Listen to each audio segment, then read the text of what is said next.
Jadi udah jangan diganggu-ganggu lah. Mari kita kerjakan tugas kita masing-masing. Dan saya tidak takut dan tidak peduli dengan gangguan luar karena saya tahu persis kami kompak, kami solid. Orang aja yang sok pintar, tidak mengerti apa-apa ngebahas bahwa ini PDI Perjuangan takut, merasa terganggu, macam-macam seperti itu. Jadi sebenarnya tertunda kongres ini bukan karena ada masalah di internal. Nah ini penting saya sampaikan. Tetapi karena ada tugas-tugas partai, tugas-tugas politik yang harus kita selesaikan sebagai kader dan sebagai partai politik. Jadi kalau di luaran sana kan persoalan dukung-mendukung. Tetapi kalau di PDI Perjuangan ini adalah masalah hati, masalah ideologi. Jadi ini bukan persoalan dukung-mendukung. Nah, perekat seluruh kader itu adalah Ibu Mega. Kalau pemimpinnya itu sudah matang mentalnya, matang pemikirannya, itu biasanya organisasinya lebih solid loh. Ya kecuali ada yang sok pintar ya. Harus lebih muda seperti yang saya kata. Apakah orang yang lebih muda ada jaminan bahwa dia akan lebih lincah, lebih ligat? Kan tidak ada. Nah saya sebagai kader PDI Perjuangan tentu tidak dalam kapasitas DPP berbicara ini. Sebagai seorang kader, saya akan katakan, itu tidak rumus. Tetapi bukan berarti untuk menyerang pemerintah. Makanya saya beberapa kali bicara ke teman-teman, kami berada di luar pemerintahan bukan merusak pemerintahan. Tetapi kami berada di luar pemerintahan untuk menyeimbangkan.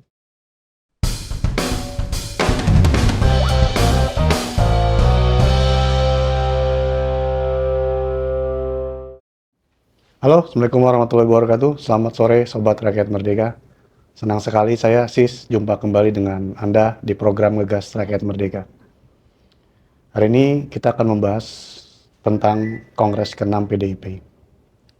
Partai terbesar yang sudah 3 kali berturut-turut menjuari pemilu legislatif. Tentu Kongres PDIP ini akan menjadi perhatian yang menarik bagi kawan maupun lawan. Selain memilih kepemimpinan baru, Kongres juga akan membahas masalah sikap politik PDIP ke depan. Apakah akan bertahan di yang sekarang di luar pemerintahan atau bergabung karena sudah adanya pertemuan antara Ibu Mega dengan Pak Prabowo pasca Lebaran. Untuk membahas masalah ini, saya kedatangan bintang tamu spesial, politisi senior PDIP yang juga Ketua DPP PDIP Perjuangan, Bang Sukur Nababan. Bang, makasih waktunya Bang. Terima kasih. Apa kabar Mas Sis? Alhamdulillah baik. Teman-teman Rakyat Merdeka. Iya. Apalagi saya lihat Ngegas kan semakin menarik isunya ya. Alhamdulillah, amin.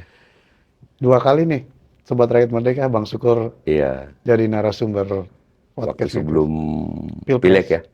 Sebelum Pilpres pemilu ya. Sekarang. Makanya Bang Sukur ini spesialis kalau lagi ada gonjang-ganjing, Bang Sukur yang turun. Bang, sebelum masuk ke Kongres Bang, ini sampai sekarang kita belum tahu nih, banyak orang belum tahu sebenarnya Kongres PDIP ini kapan dan di mana.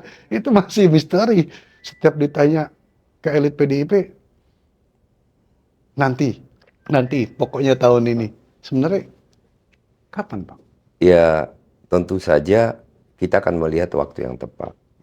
Tetapi kan kita lihat nih masih banyak persoalan-persoalan yang harus satu-satu kita selesaikan dulu. Nah, pertama tentu konsolidasi internal kita. Nah, agar internal kita tetap solid, kompak, dan satu pemahaman dan pemikiran bagaimana Kongres akan kita laksanakan nanti, dan kemudian bagaimana PDI Perjuangan untuk siap menghadapi dinamika politik yang terjadi ke depan. Nah, terus juga dinamika kebangsaan kan juga sangat tinggi. Nah, tentu saja pelaksanaan kapan itu kan bukan itu sebenarnya intinya. Nah, karena kapan saja pun bisa dilaksanakan, ya. Tetapi di rapat pleno DPP kita belum putuskan. Ini kita masih seperti yang saya katakan tadi, ya kita konsolidasi dulu sampai betul-betul kita solid di dalam pemikiran dan rencana kita menghadapi dinamika politik ke depan. Berarti ini masalah internal, bukan karena faktor eksternal, Bang? Ada memang faktor eksternal. Ya, mungkin. Kali kan ada yang ganggu-ganggu PDIP. Isunya kan seperti ada. Nah, tentu sangat banyak isu terkait dengan gangguan terhadap PDI Perjuangan ya. Dan juga kita tidak bisa pungkiri itu. Tetapi saya sebagai kader PDI Perjuangan, yang juga sebagai Ketua Dewan Pimpinan Pusat PDI Perjuangan, ya, saya berpikir begini, kita ini kan satu bangsa, satu tujuan. Tujuan kita kan untuk bangsa yang lebih baik, negara yang lebih baik. Nah, ayolah kita mengerjakan apa yang menjadi tugas kita masing-masing.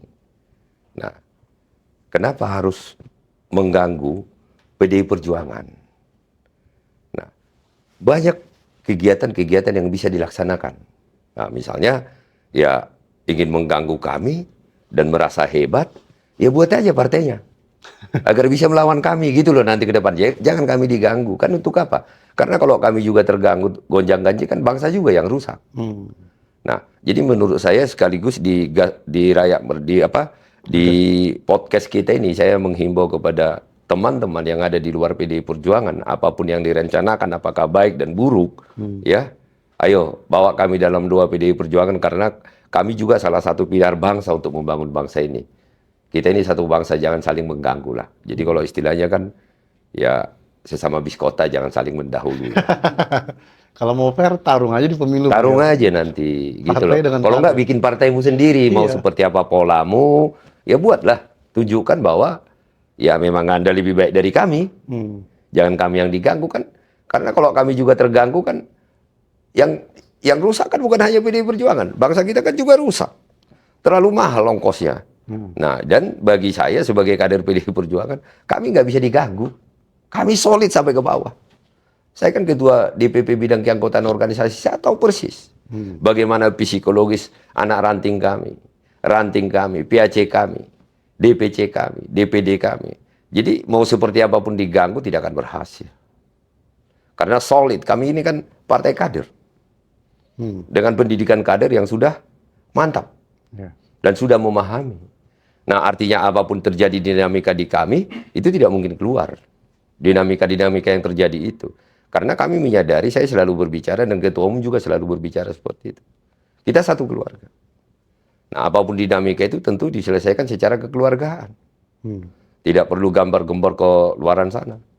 Jadi yang saya mau sampaikan adalah PDI Perjuangan sangat solid dan kompak. Jadi udah jangan diganggu-ganggu lah. Mari kita kerjakan tugas kita masing-masing. Dan saya tidak takut dan tidak peduli dengan gangguan luar, karena saya tahu persis kami kompak, kami solid. Orang aja yang sok pintar, tidak mengerti apa-apa ngebahas bahwa ini PDI Perjuangan takut, merasa terganggu, macam-macam seperti itu. Tapi kalau dibandingkan dengan kongres sebelumnya, ini kan baru kali ini kongres yang setidaknya jadwalnya ini nggak teratur, Bang. Kalau biasanya kan sebelum-sebelumnya ya jadwalnya segini kongres. Harusnya kan kongres itu 2024. Ya. Nah, tetapi kan kita ketahui ya, bahwa pada 2024 kita dihadapkan dengan pilpres dan kepileknya ya, pilkada kan. Ini terus berimpit ini. Jadi ya kita tidak mau terganggu. Jadi sebenarnya tertunda kongres ini bukan karena ada masalah di internal. Nah, ini penting saya sampaikan. Tetapi karena ada tugas-tugas partai, tugas-tugas politik yang harus kita selesaikan sebagai kader dan sebagai partai politik. Nah, sekarang ini sudah selesai, tapi dinamika kebangsaan kita kan juga masih sangat tinggi sekali. Dan juga ini kan, ini baru puasa, lebaran kita ini. Nah, tentu ini kan menyita pikiran dan waktu. Tetapi seperti yang saya sampaikan tadi, bahwa PDI Perjuangan itu kompak. Tidak ada gonjang-ganjing di PDI Perjuangan. Dan mau seperti apapun orang mengganggu nggak akan bisa lah. Saya bisa pastikan itu. Karena saya paham betul sebagai ketua DPP bidang keanggotaan dan organisasi, saya paham betul psikologis di anak ranting kami. Mereka bangga sebagai kader PDI Perjuangan, mereka bangga dengan ketua umum kami. Jadi tidak ada satu keraguan pun di kader itu. Bahwa, oh ini harus terjadi perubahan. Oh ini, kenapa lama, kenapa begini. Dan tidak pernah ada yang nanya ke saya, Bang kapan kita kongres? Nggak ada. Mereka percaya dengan keputusan ketua umum dan keputusan DPP. Dan mereka menunggu keputusan ketua umum dan DPP kapan kongres akan dilaksanakan. Kalau seberapa pengaruhnya besar, Bang? Seberapa besar pengaruh dari kasus Pak Hasto terkait masalah ini, Bang, PDIP sendiri, internal PDIP? Begini loh, saya tidak dalam konteks membela Pak Hasto ya.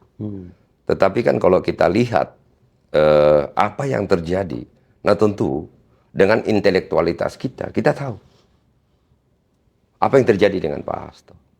Nah, tetapi secara program PDI Perjuangan, apa yang terjadi dengan Pak Hasto, itu tidak mempengaruhi program kami. Tetapi secara psikologis, nah tentu itu mengganggu. Pada saat kita merasa sebuah ketidakbenaran telah terjadi, psikologis kita, mentalitas kita kan pasti akan terganggu. Tetapi bukan karena itu kita tertunda kongresnya. Kan saya bilang tadi 2024 harusnya, maka terjadi perpanjangan. Dan itu legal dan itu sah gitu loh. Nah, jadi kalau pertanyaannya kepada saya apakah mengganggu, ya program kami tidak terganggu apapun. Tetap berjalan. Kami solid, semua berjalan dengan baik.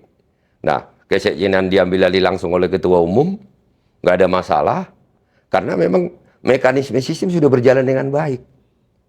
Itu loh. Nah, tetapi secara psikologis mentality, nah seluruh kader akan terluka dan saya juga pasti akan terluka. Ada apa ini sekarang kok bisa seperti ini gitu loh. Tanpa saya mau mencampuri masuk ke ranah hukumnya. Nanti kita lihat kan proses di pengadilan seperti apa. Tetapi intelektual kita mengatakan ini sesuatu telah terjadi. Kan gitu. Bang, ini kan meskipun belum, setidaknya belum ditentukan kapan dan ininya. Tapi kan kalau kita melihat sejauh ini kan dukungan kepada Ibu Mega agar nyalon lagi sebagai ketua umum nanti di Kongres ke-6 nanti, ini semakin kuat. Apakah memang seperti itu petanya nanti, Bang? Ini bukan masalah dukung-mendukung. Jadi kalau di luaran sana kan persoalan dukung-mendukung. Tetapi kalau di PDI Perjuangan, ini adalah masalah hati, masalah ideologi. Jadi ini bukan persoalan dukung-mendukung. Nah, perekat seluruh kader itu adalah Ibu Mega. Dengan karisma, caranya memimpin, itu merekatkan seluruh kader. Nah, saya tidak dalam konteks untuk menjilat atau mau mengatakan apapun. Tetapi partai ini membutuhkan Ibu Mega. Agar merekatkan dan partai ini harus tetap dijaga menjadi partai ideologis. Nah, kenapa bisa partai kami solid tidak ada gonjang-ganjing? Karena ada perekatnya. Jadi kalau tidak ada perekatnya, ya semua tercerai-berai. Jadi bagi saya ini bukan masalah dukung-mendukung. Tetapi bagi saya ini adalah masalah prinsip, masalah ideologi. Masalah tentang keberadaan partai ini ke depan. Dan fungsi partai ini serta soliditas partai ini. Jadi posisi saya tidak mendukung, posisi saya mengatakan ya Ibu Mega harus jadi ketua umum tetap. Untuk apa? Untuk bangsa dan yang paling penting adalah untuk partai ini agar tetap solid. Partai ini tetap kompak, partai ini tetap dalam jalur ideologi. Itu loh, Mas. Bang, Bu Mega ini kan nggak seperti 10 atau 15 tahun yang lalu. Dari segi usia mungkin sudah ini. Apa nggak malah membebani, Bang? Nggak bikin beban berat bagi Ibu Mega sendiri. Apalagi tantangan politik ke depan mungkin akan semakin berat, Pak. Banyak pertanyaan terhadap saya terkait dengan usia ya. Kita ini lagi tidak mencari teknis pelaksana. Tetapi kita mencari pemimpin. Yang saya katakan tadi perekat. Yang bisa didengar. Dan mampu mengambil sebuah keputusan untuk kepentingan partainya dan kepentingan bangsanya. Nah, jadi bagi saya, muda itu bukan dalam konteks usia loh. Itu dalam konteks mentality dan psikologis. Ya kita lihat saja, ada orang usianya 19 tahun, mentalitinya 80 tahun. Malas, tidur, nggak mau bekerja. Nah, itu kan mentality yang sudah sakit. Yang ingin langsung beristirahat, tidur. Nah, tetapi ada orang yang sudah 80 tahun. Maka di setiap nafasnya, dia terus berpikir dan bekerja. Nah, yang mana dibutuhkan bangsa ini? Yang mana yang dibutuhkan partai ini? Jadi, regenerasi atau perubahan itu menurut saya bukan hanya dari segi usia. Tadi saya katakan, kenapa bagi saya ini bukan hanya soal dukung-mendukung, oh Ibu Mega harus tetap jadi ketua umum. Tetapi bagi saya ini adalah masalah prinsip dan ideologi. Itu tadi, perekat tadi. Dan saya ngelihat tidak ada yang berkurang apapun. Tetap bangun pagi, berpikir, menginstruksikan, bekerja, dan mengawasi seluruh kerja kader. Dan memberikan instruksi-instruksi apa yang harus dilakukan seluruh kader. Nah, tidak ada yang kurang. Tentu dari segi usia terus bertambah.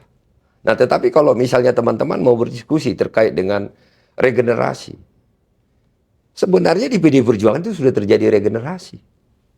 Seperti Diperhatikan saja di setiap ketua DPC kami. Itu sudah anak muda semua loh. Di DPD pun udah banyak anak-anak muda itu. Di kepengurusan semua. Anggota-anggota dewan kami di tingkat 2, di tingkat 1, bahkan di DPR, itu dinominasi anak muda. Maka sudah sesungguhnya sudah terjadi regenerasi. Tetapi kalau kita bicara pemimpin ini, kita tidak bisa bicara regenerasi. Jangan kita kedepankan regenerasi jadi merusak sistem. Itu tidak boleh. Nah, ini pelajaran kan kita ambil dari bangsa ini, biarpun saya nggak mau ngebahas itu. Jangan karena regenerasi, sistem itu yang jadi rusak. Maka kita lihat kemampuan. Karena satu hal loh, Mas Sis. Pemimpin itu dibutuhkan pemikiran yang matang. Mentalitas yang matang. Makanya kalau pemimpinnya kuat, dengan mentalitas yang kuat, organisasi akan kuat. Kita lihat. Saya tidak mau bicara tentang hal apapun ya. Tetapi kalau pemimpinnya itu sudah matang mentalnya, matang pemikirannya, itu biasanya organisasinya lebih solid loh. Ya kecuali ada yang sok pintar ya. Harus lebih muda seperti yang saya kata. Apakah orang yang lebih muda ada jaminan bahwa dia akan lebih lincah, lebih ligat? Kan tidak ada.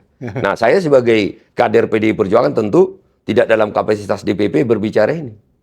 Sebagai seorang kader, saya akan katakan, itu tidak rumus. Ini bukan olahraga. Kalau di bola kan tentu karena mengandalkan fisik. Dengan usia yang semakin tua, maka tentu metabolisme tubuhnya kan akan turun. Fisiknya kan berturun. Nah, tidak mungkin pemain bola 40 tahun masih sama fisiknya dengan usia dia 25 tahun. Nah, karena yang dibutuhkan itu fisik. Tetapi kepemimpinan sebenarnya butuh fisik, tetapi itu adalah pendukung untuk kesehatan. Tetapi yang dibutuhkan apa? Ide-ide dan pemikirannya. Jadi, tadi saya katakan di PDI Perjuangan regenerasi sudah berjalan. Jadi kalau orang mengatakan regenerasi di PDI Perjuangan stuck, bicaralah. Lihat anggota-anggota dewan kami sekarang. Anak-anak muda semua. Di DPR kan, itu udah lebih banyak anak muda. Era saya sudah selesai. Jadi saya ini tinggal menonton anak-anak muda nanti. Dan saya bangga dengan anak-anak muda yang ada di PDI Perjuangan. Sebagai kader PDI Perjuangan dan dalam tanda kutip udah dianggap senior dan melihat anak-anak muda itu berkiprah di PDI Perjuangan, apakah sebagai pengurus atau sebagai kepala daerah atau sebagai anggota fraksi, saya bangga. Dan tinggal tentu sebagai senior saya banyak berbicara kepada mereka agar mereka bisa lebih baik dari kami dan membawa partai ini jauh lebih baik ke depan. Nah, tentu untuk kebaikan bangsa kita juga. Bang, kalau saya simpulkan berarti ada kekhawatiran juga, berarti memang ada kekhawatiran sendiri dari PDIP ketika Ibu Mega tidak lagi memimpin, partai bisa terpecah belah. Enggak juga. Jadi bukan seperti itu yang saya maksud. Nah, tetapi di posisi sekarang dengan dinamika yang sangat tinggi di eksternal PDI Perjuangan. Nah, tentu dibutuhkan figur yang betul-betul memahami partai ini, memahami kadernya. Dan kadernya memahami ketua umumnya dan mengakui ketua umumnya. Nah, makanya di Kongres ke-6 ini, ya saya berharap ketua umum itu adalah PDI Perjuangan. Bukan saya bermaksud menjilat siapapun. Itu bukan karakter saya. Tetapi sebagai kader PDI Perjuangan. Demi kebaikan partai ini. Demi kebaikan bangsa ini. Coba, dengan situasi dinamika yang sangat tinggi. Ketua umum saya tetap dengan prinsip kebangsaan.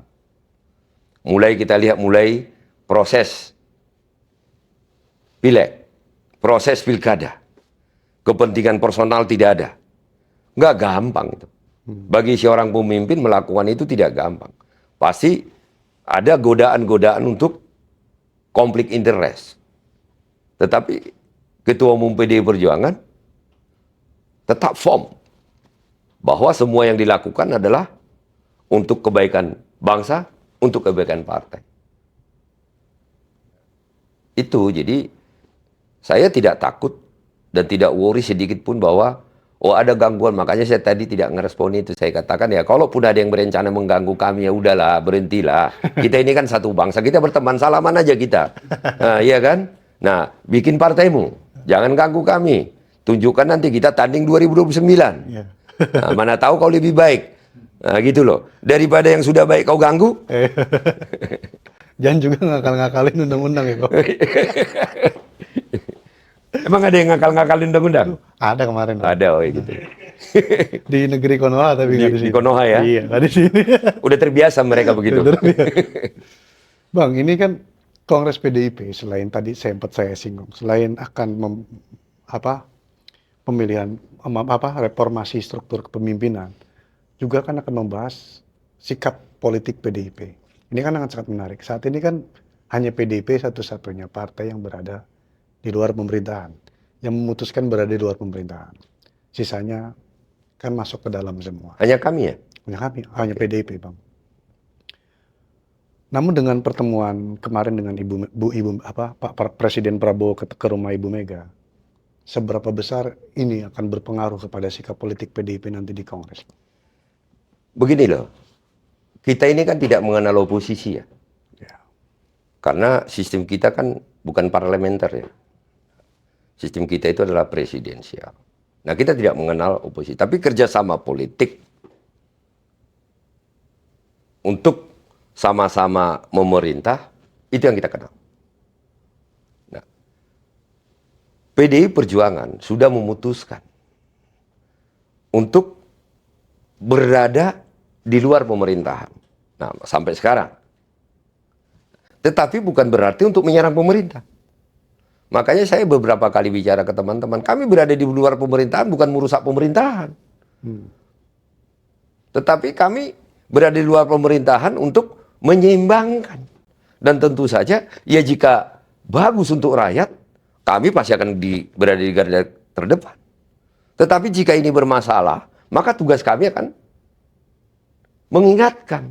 Dan jika diteruskan, ya tentu kami akan melakukan secara politik untuk melakukan perlawanan. Jadi bukan semua program pemerintah itu akan kami lawan. Nah, ini persepsinya harus dibenarkan dulu ini, Mas Sis. Ya kalau kita bicara oposisi kan yang benar pun dilawan, dicari-cari di mana kelemahannya. Nah, dibikin ide-ide baru. Nah, prinsipnya bukan seperti itu.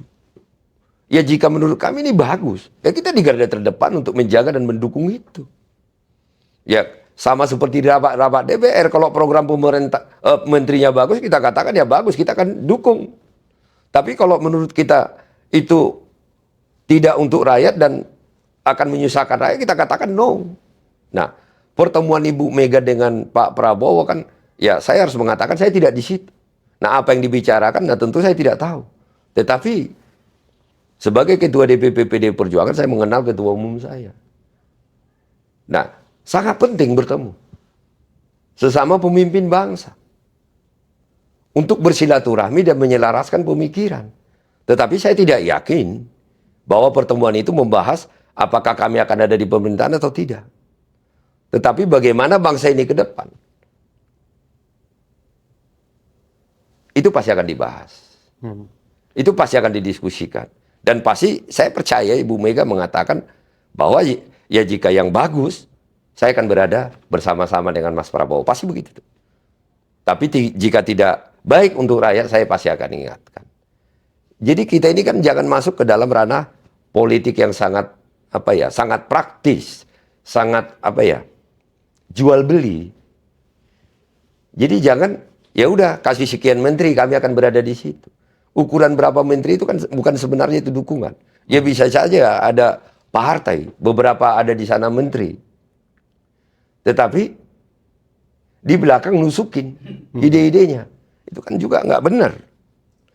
Lebih bagus kayak kami. Tidak ada menteri di sana, Bukan berarti kami tidak mendukung pemerintah dengan ide-ide yang bagus. Tetapi kami tidak bersama-sama untuk memerintah, itu loh. Beda sekali nih pemahamannya. Tapi berbeda sekali dengan PDIP di era Presiden SBY. Lu kita tahu lah, 10 tahun Pak SBY bagaimana PDIP di DPR. Sangat keras, bahkan sampai turun ke jalan ketika kenaikan BBM. Hari ini berada di luar pemerintahan tidak melakukan itu. Sebenarnya sama-sama keras. Cuman dikotomi. Sekarang pun ya keras, kami kritis. Jadi bukan di zaman, karena saya sudah anggota DPR di situ 2009. Nah, saya kan berada di situ. Ya kalau memang bagus program Pak SBY saat itu, ya kita katakan bagus. Kita dukung. Dan Ibu tahu, nggak ada masalah kalau bagus. Dan itu kepentingan rakyat, malah kita dimarahi. Kalau kita mengatakan hanya ngelawan aja tanpa dasar. Gitu loh. Jadi menurut saya ini sama. Cuman kan karena di luar, oh ini ada persoalan. Jadi keras. Enggak sebenarnya. Sekarang pun keras. Ya lihat aja. Kalau dilihat. Teman-teman saya juga kan sangat keras mengkritik banyak kebijakan. Tapi revisi undang-undang TNI justru PDIP Kenapa? sendiri ketua panjanya, Pak. Lah, ketua panja bukan karena mendukung. Nah itu jabatan-jabatan di DPR itu kan jabatan-jabatan yang ditentukan dengan kesepakatan. Jadi kami ketua panja bukan karena ini perlu saya luruskan ini. Artinya Mbak Puan sebagai ketua DPR bukan dipilih anggota DPR.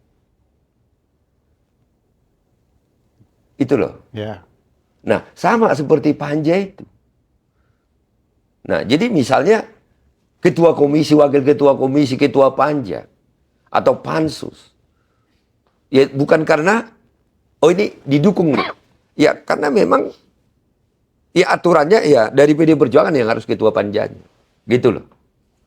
Nah, kadang-kadang kan pemahaman seperti ini masih salah. Oh, ya karena ketua panjanya PD Perjuangan, nah berarti PD Perjuangan ini di depan nih. Nah, kira-kira gitu loh. Ya kan dulu kan. Tapi kan teman-teman kan berbicara tentang undang-undang TNI itu. Sebenarnya kan arahnya ini apa? Kan gitu. Undang-undang TNI ini mau arahnya kemana? Mau membuat TNI seperti apa? Keluar dari barak, Kembali ke barak. masuk ke politik, atau tetap saja di barak, atau seperti apa ini? Atau keluar misalnya cuman depan pintu barak aja. Atau sampai masuk ranah politik, ini kan ini harus jelas kan. Nah ini mau kita lihat semua pasal demi pasal. Nah mengenai kita ketua, itu bukan karena ya kita mendukung 100% pasal demi pasal. Nah, gitu Mas Is. Oke Bang, kembali lagi kepada Kongres. Banyak yang masih bertanya-tanya setelah pertemuan di Tekumar, apakah akan ada peluang, ada kemungkinan bertemu kembali Ibu Mega dengan Pak Prabowo? Ibu Mega dengan Pak Prabowo itu kan kakak beradik. Dan secara pribadi tidak pernah berantem. Dan tidak pernah saling menyakiti. Nah, itulah salah satu keuntungan bangsa kita ini. Nah, kalau di dalam beberapa hal mereka berbeda, itu wajar. Tetapi tidak ke persoalan pribadi. Nah, apakah kemungkinan nanti akan bertemu? Ya saya pastikan pasti akan bertemu. Tentu pertemuan itu adalah pertemuan yang bersaudara. Pertemuan antar dua pemimpin bangsa. Nah tentu pada saat dua pemimpin bangsa tanpa persoalan pribadi bertemu kan diskusi akan enak. Nah gitu loh. Tapi pada saat sudah terjadi konflik personal, nah itu sangat sulit bertemu dan secara prinsip kan sangat sulit berdiskusi. Jadi kalau pertanyaan Mas Is tadi apakah ada kemungkinan? Ya besar sekali kemungkinan. Pasti akan bertemu, orang nggak ada masalah kok. Ya kan masalahnya kalau cuma saya bertemu dengan teman mungkin biasa. Tapi kalau antara Ibu Mega dengan Pak Prabowo, tentu ini akan luar biasa. Karena kita melihat dalam posisi yang sempit, Mas Is. Ya. Kita melihatnya kalau posisi kita melihat itu akan jadi luar biasa kalau kita melihat itu dalam posisi dagang sapi. Ya. Bertemu, apa yang dibawa, apa yang ditawarkan, dan apa yang diterima. Nah, kalau kita melihat posisinya seperti itu, maka itu kan luar biasa. Tetapi kalau kita melihat posisinya lebih luas, diskusi tentang kebangsaan, hal-hal yang baik tentang bangsa. Nah, itu bagus. Jadi, dan saya yakinkan dan pastikan bahwa pertemuan Ibu Mega dengan Pak Prabowo itu pasti bukan pertemuan dagang sapi. Jadi Pak Prabowo apa, nawarkan apa, Ibu Mega menerima apa, dan akan minta apa. Ya. Kalau itu yang dipersepsikan orang, ya sempit sekali lah. Saya pikir bukan levelnya Ibu Mega seperti itu, dan bukan levelnya Pak Prabowo seperti itu. Mereka duduk, pasti akan berbicara. Nah, sama misalnya Mas Sis. Saya ketemu dengan Mas Sis. Kita bicara tentang bola, kita bicara tentang bangsa. Nah, tentu kan yang kita bicarakan, bangsa yang benar ini begini loh. Harusnya program ini begini loh. Nah, itu diskusinya. Tetapi bukan dagang sapi kita. Ya. Itu loh. Jadi, apakah ketemu? Pasti ketemu. Tetapi saya pastikan bukan dagang sapi. Pak Prabowo bawa apa, tawarkan apa, Ibu Mega minta apa. Maka kalau pertemuan seperti itu, ya pasti sangat sulit. Karena ini kan bukan pertemuan dagang, bukan pertemuan lobby, tetapi menyamakan persepsi. Karena banyak peristiwa, Bang, yang terjadi pasca pertemuan itu, walaupun dianggap itu hanya silaturahmi biasa, silaturahmi lebaran. Misalkan, sejumlah elit PDIP langsung bilang, kita mendukung Presiden Prabowo. Hanya sampai Prabowo Subianto itu ya, kagak ada terusan wakil presidennya tuh, Bang. Dan kedua, ada peristiwa, tiba-tiba ada purnawirawan TNI, Polri, mendesak kepada Presiden Prabowo untuk melakukan pemakzulan. Ya tidak ada lah hubungan. Orang akan mengkait-kaitkan ini loh, kalau ada politik ini, pengamat ini kan mengait, wah ini ada masalah apa ini? Ya sah-sah saja orang lain mengamati dan menghubung-hubungkan. Ya. Tetapi kan teman-teman saya mengatakan kita mendukung Pak Presiden Prabowo. Ya dari dulu, dari awal kita dukung kok. Saat selesai MK, kita ikut pelantikan kan, saya ikut pelantikan kan. Kalau saya tidak setuju dengan Pak Prabowo, ya saya nggak ikut pelantikan dong. Pelantikan presiden. Ya untuk apa saya ikut? Orang saya nggak dukung, saya nggak akui. SK saya kan presiden yang datang. Iya. Nah berarti kan kita mendukung. Nah itu kan masalah hanya bahasa. Nah, itu yang saya katakan tadi. Ini bukan masalah mendukung itu dalam arti jangan diartikan sempit. Bahwa semua program, ide, kita tutup mata dan katakan yes. Bukan seperti itu, Mas Sis. Ya pada saat itu baik untuk rakyat, kita katakan yes. Dan kita bersama-sama untuk menggolkan. Tetapi pada saat kita merasa ini merugikan rakyat, ya pasti kita akan mengatakan no. Nah, gitu loh. Jadi ini kan karena selalu hal-hal itu diartikan dalam ruang-ruang sempit. Ya jadi aneh jadinya. Nah seperti misalnya apa kejadian-kejadian setelah pertemuan itu, saya pastikan kami tidak ikut-ikutan dan tidak berada di belakang itu. Terlalu banyak hal yang harus kami pikirkan terkait dengan itu. Kayak isu matahari kembar aja bukan dari PDIP malah, Bang ya. Malah dari internal koalisi sendiri ya. Oh ada istilah matahari kembar. Oh iya. Matahari kedua siapa? Antara Solo dan Jakarta. Itu kan Ya, saya bukan mau mengkritik siapapun ya. Ya harusnya kan hal-hal seperti itu tidak boleh terjadi. Ya kalaupun bertemu, momennya pas gitu loh. Misalnya Lebaran atau, tapi kalau tidak ada momen, dipanggil-panggil, bertemu dia, ya orang yang melek politik sedikit aja kan, bisa dipanggil ya. Kau mau ya? Bosnya siapa ya? Nah maksud saya, ayolah jangan kita bikin gaduh. Ini kan jadi gaduh terus. Nah misalnya habis rapat pendidikan, pindah tempat, jadi sowan kan nggak pas. Kecuali pas Lebaran, lagi rapat, ayo dong sowan ke, itu pas. Ada alasannya, silaturahmi, ada momennya. Tapi kalau nggak pas momennya kan ditanya-tanya orang. apalagi terang-terangan ngakuin masih bos saya gitu ya. Oh memang ada yang ngomong gitu ya? Maksud saya gini Mas Sis. Ya sekaligus di diskusi kita ini. Kita ini udah terlalu banyak masalah. Banyak hal yang harus kita selesaikan dan perbaiki. Nah kan ada yang mengatakan bahwa penduduk kita dengan generasi muda sekarang menjadi aset, bagi saya posisi seperti ini bukan aset. Bisa jadi Kalau SDM-nya kualitasnya rendah, itu jadi beban. musibah malah, Bang.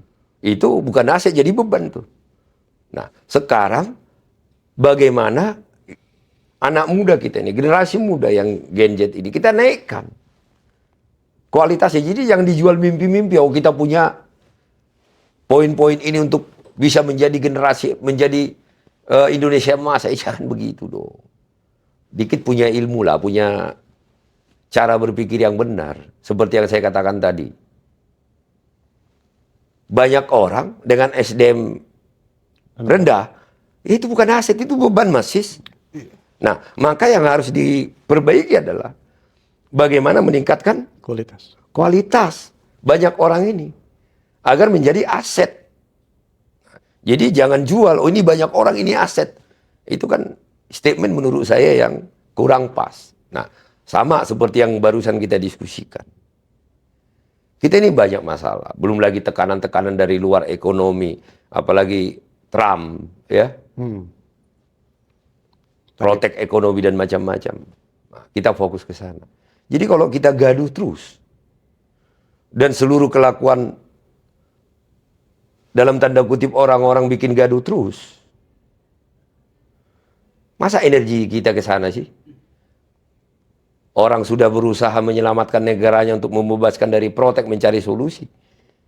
Kita masih tusuk-tusukan di antara kita. Kita saling membuli di antara kita. Kan ini nggak benar nih. Nah, udahlah, kalau masih ada sindrom, maksud aku, kalaupun masih ada sindrom, Mas, haluslah. Saya nggak mau menuduh siapapun loh. Ya cari momen yang tepat untuk menghadap. Cari momen yang tepat untuk memanggil gitu loh. Sehingga orang tidak menafsirkan macam-macam gitu, Mas Sis. Sehingga tidak terjadi kegaduhan soft. Coba, habis lebaran begitu kan nggak ada masalah.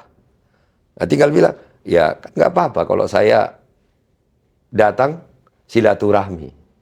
Kan nggak ada masalah, Mas Sis. Yeah. Tapi kalau nggak ada momen, tiba-tiba datang, seperti yang Mas Sis katakan tadi, aku nggak tahu ya, ada yang mengatakan bos saya. Ya kan jadi gaduh. Harusnya kan bosnya kan Presiden Prabowo Subianto kan gitu. Yeah. Tunggal gitu. Karena menteri itu kan di undang-undang kita gimana? Tolong aku diingatkan, pembantu Presiden. bukan pembantu mantan loh. Oke. Nggak, aku bukan memprovokasi. Ya, saya sebagai anak bangsa, saya tidak ingin memprovokasi, malah menambah ruwet, Yeah. makin becek. Tetapi fungsi saya sebagai anggota DPR, anak bangsa, mencoba berbicara dari hati nurani saya. Ayo, kita jangan bikin ruwet lagi bangsa kita ini. Kita kerjakan tugas kita masing-masing sesuai dengan tupoksi kita. Seperti tadi awal pembicaraan kita, ada yang berpikir ganggu kami, udahlah daripada habis energimu ganggu kami, kerjakanlah tugasmu gitu loh. Karena kau nggak akan bisa ganggu kami gitu loh. Katanya mau ngomong cucu ya, Bang ya? Hah? Katanya mau ngomong cucu. Kalau udah pensiun. Ada yang ngomong gitu ya? Bilang kalau udah pensiun mau ngomong cucu aja. Ada ya? Ada. Ya, harusnya dilaksanakan kan? Iya. Itu loh. Udah nikmatin aja lah. Saya pun nanti udah nggak anggota DPR, ya saya nikmati. Nanti Bu Mega sudah tidak percaya ke saya lagi, jadi tidak pengurus partai, ya saya nikmatin aja. Jadi anggota biasa. Tidak anggota DPR, kita nikmati. Intinya kita udah pernah berada di situ.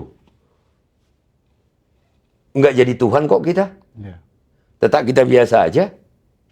Nah, nggak di situ pun kita nggak jadi Tuhan kita. Tetap biasa aja, tetap makan nasi, Mas Sis. Kecuali nggak makan nasi, makan besi kita. Makan aspal. Atau warna darah kita udah nggak merah lagi gitu loh. Jadi kalau misalnya maksud saya, kalau kita tetap, kenapa sih? Nah, sekaligus sesungguhnya kan saya berbicara ke diri saya ini, Mas. Nah, ini kan saya udah 4 periode. Iya.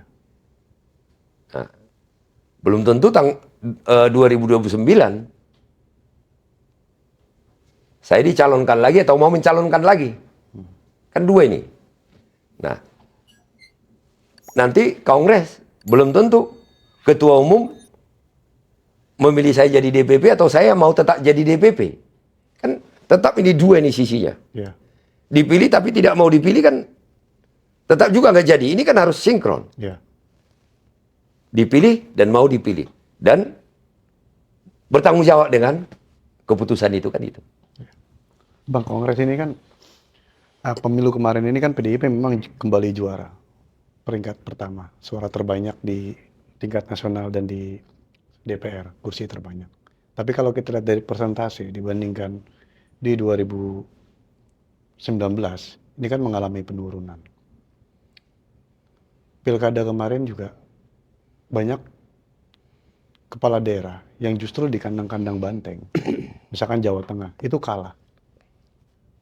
Apakah ini akan menjadi fokus juga, Bang, untuk koreksi, evaluasi dari DPP di dalam Kongres nanti, Bang? Aku minum dulu ya. Oh, siap, silakan. Ini pertanyaan paling berat dari tadi. Mas Sis, kalau ini saya jawab dengan apa adanya, tentu ini akan melukai hati saya. Kenapa tuh, Bang? Saya bisa katakan 1000%. Seluruh kader-kader kami di Pileg kemarin, siapapun, bertarung dengan harga diri, bertarung dengan Spartan. Tetapi memang dinamika politik dan situasi membuat kami tertekan. Biarpun pada kesempatan ini tentu saya tidak mau berbicara lagi tentang detail apa yang terjadi. Tetapi masih pasti tahu dan yang mendengarkan itu juga pasti tahu tekanan yang kami hadapi. Itu sangat tinggi. Kader-kader kami yang kepala daerah, ya tekanannya luar biasa. Ada yang sampai jeratan leher di sini semua nih. Tapi nggak takut. Dan saya katakan, kami berhasil menang di Pileg kemarin. Itu prestasi yang sangat luar biasa. Dan saya berterima kasih di setiap kesempatan kepada seluruh kader kami. Yang bertarung tanpa mengenal rasa takut. Jadi penurunan itu, sebagai ketua DPP saya berani mengatakan dan saya tidak takut mengatakan ini. Apapun beberapa orang misalnya di internal kami nggak setuju dengan statement saya itu dari eksternal kami. Tapi saya percaya dengan statement saya ini benar. Kami turun bukan karena kami tidak mampu atau kinerja kami turun. Tetapi karena tekanannya sangat luar biasa. Nah termasuk juga yang masih tadi katakan. Di beberapa kantong-kantong PDI Perjuangan yang harusnya menang. Saya katakan tadi, saya tidak pada tempatnya lagi membahas apa saja secara detail yang terjadi di situ. Tetapi masih teman-teman pasti tahu. Yang mendengar diskusi kita ini pun pasti tahu. Apa sih yang terjadi di Jawa Tengah? Tekanan seperti apa sih yang ada di Jawa Tengah? Dan kami berada pada posisi itu saya pikir sudah sangat bagus sekali. Nah, itulah yang mendorong saya dan melihat seperti kader-kader kami di Jawa Tengah. Mereka tetap solid. Tidak ada kader yang berkhianat. Yang berkhianat kan memang udah berkhianat dari awal. Udah terlihat indikasinya. Maksud saya udah terlihat indikasinya. Tapi ya kader-kader di grassroots itu tarung kok mati-matian. Kita lihat DKI, tekanannya luar biasa. Bukan berarti kader di DKI lebih bagus dari kader di Jawa Tengah. Bukan berarti itu. Atau kader Bali lebih bagus dari kader Jawa Tengah. Bukan itu. Bukan berarti itu. Tapi memang situasi tekanannya berbeda. Setiap daerah itu kan situasi tekanannya itu dinamikanya pasti berbeda. Jadi saya bisa sampaikan melalui podcast ini. Terima kasih kepada kawan-kawan seperjuangan saya, anak ranting-ranting, PAC, DPC, anggota fraksi yang ada di Jawa Tengah. Kalah bukan berarti tamat. Kita masih punya waktu. Tapi kita sudah lebih matang. Lebih hebat lagi. Mengatasi ke depan jika suatu waktu terjadi kan gitu. Lantas kenapa kemarin di Jawa Tengah sempat ada dicabut masalah badan pemilu itu, Bang? Pemilu Jawa Tengah, kalau nggak salah. Nggak ada. Oh, nggak ada ya? Artinya gini loh. Ada satu kader kami, wakil ketua, Jadi ya proses pergantian kepengurusan itu bukan hal aneh di kami. Evaluasi kepengurusan. Ya cuman karena lagi situasi dinamika aja jadi meledak. Nah, tugas saya sebagai Ketua DPP Bidang Keanggotaan dan Organisasi adalah melakukan fit and proper test kepada Ketua Sekretaris Bendahara, DPC, DPD. Kalau terjadi evaluasi. Nah, kan tentu banyak nih evaluasinya. Pertama, ya kita lakukan pergantian kalau meninggal. Nah, yang kedua, ya kalau ada tersangkut kasus hukum. Nah, yang ketiga, ya kalau kita lihat kinerjanya kurang maksimal. Nah, evaluasi itu kan harus. Jabatan itu kan tidak menetap. Nah, jadi kalau misalnya ada gonjang-ganjing seperti itu hanya satu. Nah, tetapi ya sebenarnya itu biasa. Dan bukan hal aneh. Pergantian DPC di tengah jalan, apalagi wakil ketua, ketua DPC aja, sekretaris DPC, bendahara DPC, ya kita ganti. Jadi kalau KSB itu, ya itu pasti nama-namanya masuk ke saya. Dan saya yang melakukan fit and proper test bersama dengan Wasekjen. Baru nanti kita sampaikan di rapat pleno DPP untuk diputuskan DPP. Nah, mekanismenya seperti itu. Jadi kompak di Jawa Tengah, kompak. Kemudian nggak ada pasca kongres nanti tidak akan ada perubahan besar-besaran di tingkat DPD, DPC atau PAC. Gitu. Begini loh, ini kan mekanisme. Jadi saya ngelihatnya bukan, oh ini akan terjadi perubahan. Nah tentu kami itu kan dari tingkat bawah sampai ke atas ini. Nah, yang milih PAC itu kan, yang milih anak ranting itu kan dari anak ranting. Baru PAC itu dari ranting. DPC dari PAC, biarpun nanti DPP yang memutuskan. Tetapi usulan itu dari DPC. Dari bawah. Nah, DPD pun seperti itu. Nah, artinya ini bukan kebijakan paksaan dari atas. Karena kami itu dari bawah itu ke atas. Nah, terkait nanti struktur kepengurusan DPP. Nah, itu yang menentukan itu adalah ketua umum. Karena kongres itu tidak memilih siapa bendahara, sekretaris, dan pengurus DPP. Hanya memilih ketua umum. Tetapi nanti pasti kongres akan meminta kepada ketua umum terpilih untuk membentuk susunan struktur DPP. Nah, nanti apakah akan berubah? Apakah saya nanti masih tetap atau teman-teman yang itu kan masih tetap, itu kan ketua umum yang menentukan. Nah, pertanyaan itu tepatnya ke ketua umum yang terpilih kan. Bang, pertanyaan terakhir Bang, sebelum ditutupin. Dengan gejolak yang tadi, seperti Abang bilang tadi, ada faktor eksternal.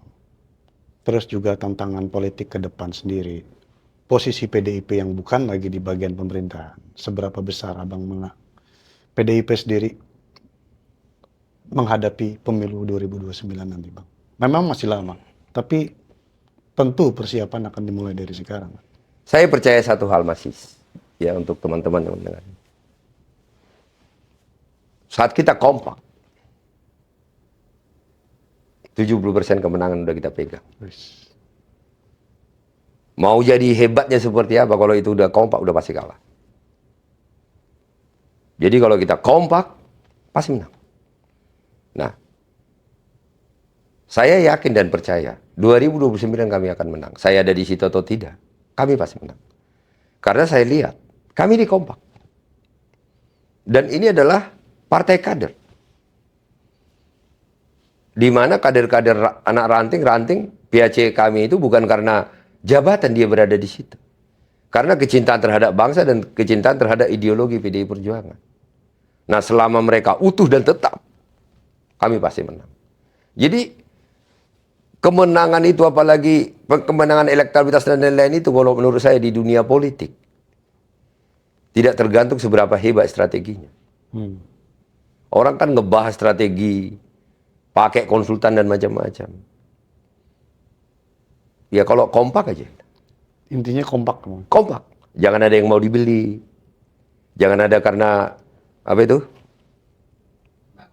Sembako. Bansos. Kalau karena sembako kan berarti nggak kompak kan? Kalau udah kompak, oh ini 5 tahun nih, masa gara-gara 10 kg beras hancur anak saya, hancur masa depan saya. Nah, itu. Ini kan berarti nggak kompak. Jadi kalau sudah kompak dalam satu gerak rangka dan pemikiran, maka kebaikan pasti menang. Jadi tidak perlu harus begini, harus begini, harus begini. Maka strategi 2024 ini, menurut saya, mudah-mudahan doa saya, rakyat kita kompak. Jadi strategi 2024 itu sudah tidak berlaku lagi. Biarpun dilaksanakan, tapi rakyat tetap kompak untuk mengatakan tidak. Mencari pemimpin yang terbaik kan gitu, Mas. Udah nggak mempan lagi sama bansos. Mudah-mudahan tidak mempan. Oke, Sobat Rakyat Merdeka, demikianlah obrolan saya dengan Bang Syukur Nababan. Obrolan yang sangat menarik. Kita nantikan ke depan bagaimana sikap PDIP pasca Kongres ke-6 yang belum jelas. Sikap PDI Perjuangan pasti akan menjaga pemerintah. Akan menjaga pemerintah. Pak Prabowo pasti akan dijaga lah. Oke, siap. Oke, Sobat Rakyat Merdeka, sebelum saya tutup podcast ini, jangan lupa like and subscribe YouTube Rakyat Merdeka TV dan nantikan terus konten-konten program Rakyat Merdeka di episode berikutnya. Mas Syukur, makasih. Terima kasih. Menjadi tamu kita yang kedua. Sukses selalu, Bang. Oke, Sobat Rakyat, salam Rakyat Merdeka. Merdeka.